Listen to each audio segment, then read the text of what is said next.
Dankie dat jy inskakel en jy luister na God se woord. 'n Kort stukkie vir môre. Die vraag is, hoe kry jy meer van God in jou? Hoe kry jy meer van die Here hier in jou lewe in? En ek dink daar's 3 maniere en ek wil oor 3 maniere met jou praat. En dit is dat jy meer met die Here moet praat, meer van God se woord in jou kry, maar meer om die Here te prys. En dan moet jy die eerste ding reg verstaan, is om musiek te maak, beteken nie jy prys die Here nie. Maar daar's baie musiek wat niks oor die Here gaan. Nou wat wonderlik is, musiek is die gereedskap, the tool to praise God. Dis die manier hoe ons die Here prys.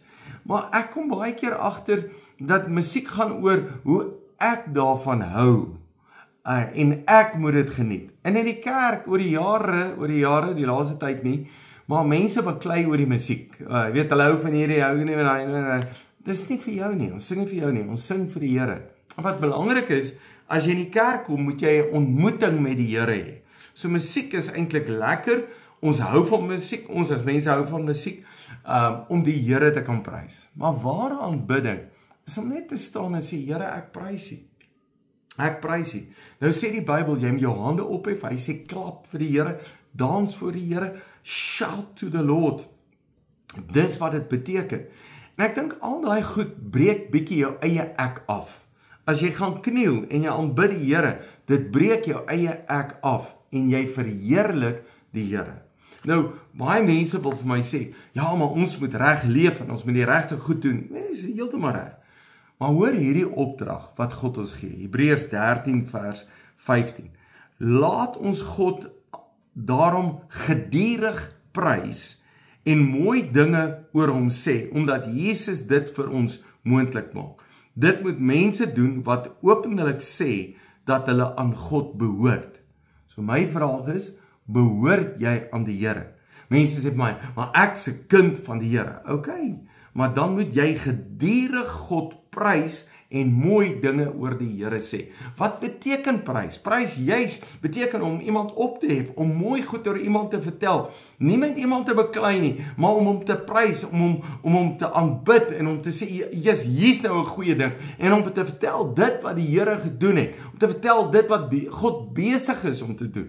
Dis wat prys beteken. En ek wil jou aanmoedig, as jy meer van God in jou lewe wil hê, meer die Here prys.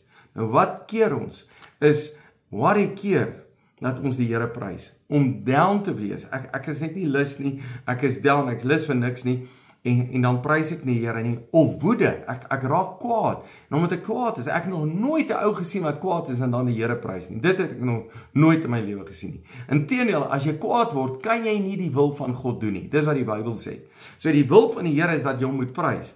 So, dink aan worry, dink aan kwaad word, dink aan down wees. Is dit eintlik elke keer jou keuse? Jy kan iets doen om daar uit te kom. Jy kan 'n keuse maak en sê ek stop en ek doen 'n volgende. En die manier is om die Here te prys, om die Here te aanbid. En ek wil jou aanmoedig om gedurig die Here te prys. Daar by jou huis, daar by die kar, in jou kar, daar by die werk, waar jy ook al is, om die Here te prys. 'n liedjie te hê, net te sing, en baie keer, ek sing nie eers nie, al wat ek sê, Here, ek prys U, Vader, ek prys U, Vader, ek prys U, Vader, ek prys U, en net om God te prys, maak 'n verskil in my lewe. Dankie dat jy God gaan prys, ek gaan vir jou liedjie stuur, en prys net die Here, aanbid sommer net die Here, sê die radio kliphard, en prys die Here. Dankie dat jy luister, jy's 'n great blessing.